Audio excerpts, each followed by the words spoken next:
धीरे धीरे करके उस गांव के सभी मर्द फिर अपने अच्छे व्यवहारों से जाने लगते हैं और आगे चल के वो लोग किसी को भी कभी परेशान नहीं करते और सबकी मदद करने के लिए हमेशा तैयार रहा करते थे।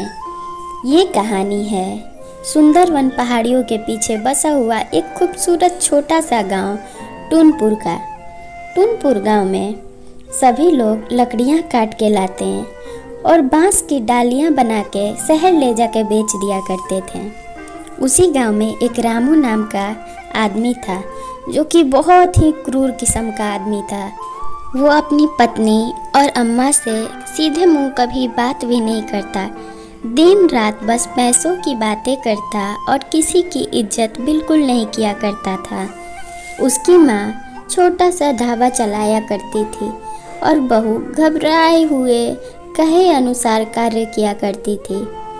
रामू चिल्लाते हुए अपनी माँ से कहता, इस ढाबे का एक पैसा भी उठा तो मैं तुम दोनों को नहीं छोड़ूंगा।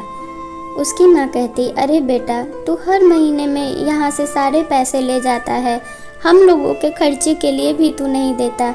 बहुत दिन भर धूप में यहाँ समोसे तलती और ग्राहकों को ध्यान से खिलाती पिलाती है।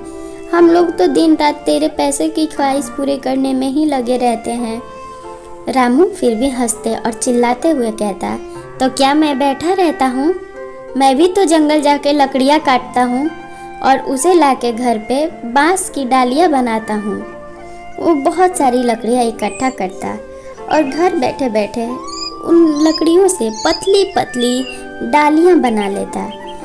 उसके पास कोई भी आए इंसान मदद के लिए, उन्हें वो झुंझलाते हुए डांट के भगाता, चाहे गरीब अम्मा हो या कोई ब्राह्मण देवता हो या फिर कोई भिखारी हो, सबको वो उल्टे मुंह डांटता और भगा दिया करता था।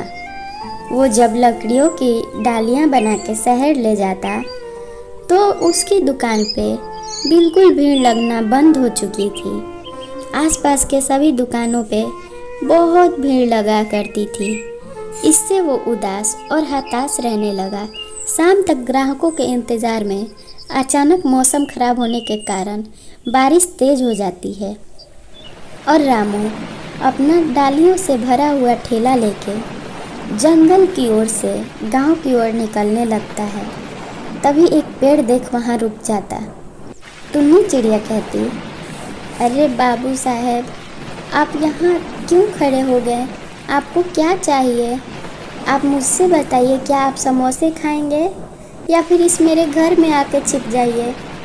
और देखते ही देखते वहाँ बहुत सारी चिड़िया आती जो कि समोसे की डिमांड करती।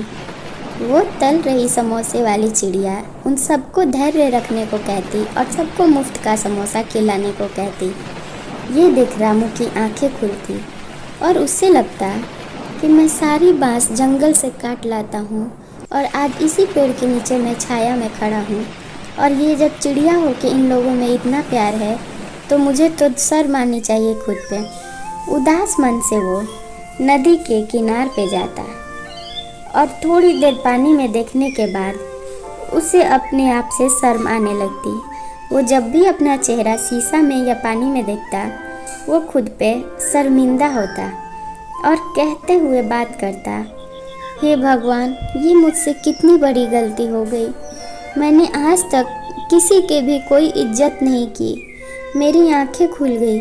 आखिरकार हमारे अपने ही काम आते हैं। इतना कह वो रोने लगता। उसे अपने पिता की याद आने लगती। आखिरकार उसने अपने पिताजी की भी अंतिम समय में सेवा नहीं की थी। उस दिन वो घर लौटता और घर के कामों में मदद करना शुरू कर देता। जंगल से थोड़े से घास लेके गांव की ओर लौटता वो, ये सोचते हुए कि जब जागो तब सवेरा, अभी भी ज़्यादा समय नहीं गुजरा है।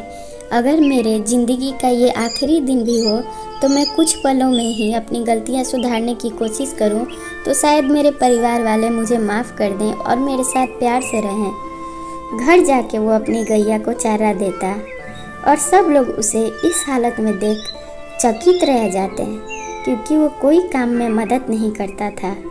वो अपनी पत्नी को बिठाता और कहता, देखो भाग्यवान, मैं बहुत शर्मिंदा हूँ। मेरी आंखें खुल चुकी है। मुझे अब समझ आ गया कि मुझे क्या करना चाहिए। उसकी पत्नी भी चकित रहती कि ये रामू क्या बातें कर रहा है आज, जो कि आम तौर पे ऐसी बातें नहीं करता था।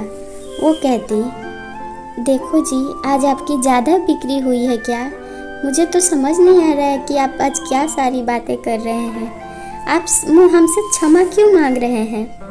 वो अपनी पत्नी को क्षमा मांग के अपनी माँ के पास वहाँ चला जाता जहाँ पे उन लोगों की गाय बांधी रहती, गौशाले में। उसकी माँ दूध तल रही थी। दूध तौलने समय वो अपने बेटे को देख चकित होती और कहती, अरे रामू, तू यहाँ कैसे आ गया? ढाबा तो बंद हो गया है और तुझे तो अब घर में आराम करना चाहिए। रामू कहता, माँ, मुझे खुद पे शर्मिंदगी महसूस हो रही है। मेरे रहते तू ये काम कर रही है। मेरी आँख खुल गई। पिताजी की सेवा तो मैं नहीं कर पाया। मैं तुझे अब आखिरी समय में आराम देना चाहता हूँ। ये बात सुन उसकी माँ के आंखों में आंसू आ जाते। सारे गांव वाले ये रामू का बदला हुआ व्यवहार देख चकित और हैरान रहते, क्योंकि उसके जो जितने भी दोस्त थे सब लोग उसी के व्यवहार के थे। अब रामू की पत्नी दरवाजे पे कोई भी ब्राह्मण देवता आते तो उनसे बात करने में घबराती नहीं थी।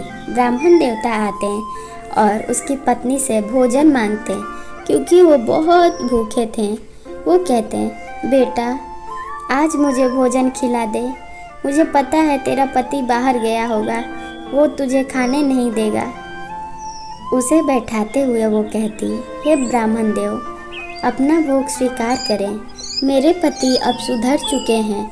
ना जाने उन्होंने कौन सी घड़ी में अपना ये असली रूप देख लिया कि वो उस रूप को सुधारना चाहते हैं। ब्राह्मण देवता भी चकित होकर देखते हैं और कहते हैं, आज का भोजन मुझे बहुत पसंद आया। तू हमेशा खुश रह बेटी।